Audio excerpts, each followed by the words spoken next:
Et tout de suite, les conseils du cœur avec Émilie. Bonsoir à tous, j'espère que vous avez tous passé une très belle semaine. Je me faisais une réflexion il y a quelques jours. Généralement, tout le mois de janvier, en dehors de ces putains de bonnes années qu'on entend tout le temps, je vois partout sur les réseaux des gens qui affichent haut et fort leurs résolutions de début d'année. Alors je l'ai fait 1000 fois aussi, mais en général, on ne tient pas la moitié des résolutions qu'on fait. Mais cette année, j'ai l'impression de rien avoir vu passer. Alors je sais pas s'il y a que moi ou si vous aussi, mais ça m'a fait bizarre quand même. Bon, ceci dit, j'en ai pas fait non plus, j'ai dit merde cette année. Peut-être que tout le monde a dit comme moi. Bon, je vais entrer dans le vif du sujet pour ce conseil du cœur. Aujourd'hui, j'avais envie de parler de moralité. Alors vous verrez un petit lien avec mon dernier conseil qui parlait de cœur ou de raison. On est un peu dans le même thème, mais là, il va être question de vraiment se demander si la moralité, elle est nécessaire dans les histoires compliquées. Alors, dans l'histoire compliquée, là, je parle clairement d'histoires où l'autre personne est déjà en couple. En couple, marié, divorcé, père de famille, peu importe. En tout cas, pas disponible au moment opportun pour vous.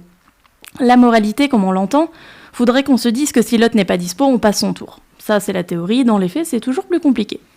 Mon âme de petit diable a envie de vous dire, c'est chacun pour sa gueule. C'est pas votre problème s'il est en couple, il y a que vous qui importez, le reste, ça le regarde lui.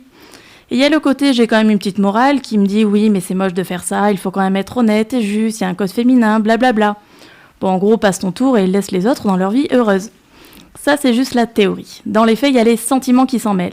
Et les sentiments, qu'est-ce qu'ils disent ? Ils disent que si on écoute trop sa moralité, on va souffrir. Et après tout, pourquoi est-ce que ce serait à nous de souffrir ? Au final, on s'en sort toujours avec des questions à la con, c'est relou, je vous l'accorde. La vérité, c'est qu'il n'y a pas de bonne ou de mauvaise décision à prendre. Vos copines, elles vous diront toujours, c'est son problème, pas le tien. Et en même temps, elles vous diront toujours aussi, fais gaffe, s'il trompe une fois, il le refera avec toi. Donc, qu'est-ce qu'on doit faire finalement ? Est-ce qu'on doit aller au bout des choses en ne pensant qu'à notre gueule, écouter le petit diable, en gros ? Ou est-ce qu'on doit être quelqu'un de bien et se dire que ça ne se fait pas ? Si j'avais la réponse à cette question, je vous la donnerais avec plaisir. Mon avis, c'est qu'il y a une part des choses à faire, des situations qui sont différentes à chaque fois et qui, bien évidemment, peuvent changer la donne. Déjà, la première donne, c'est lui et son couple et la façon dont il fait ça.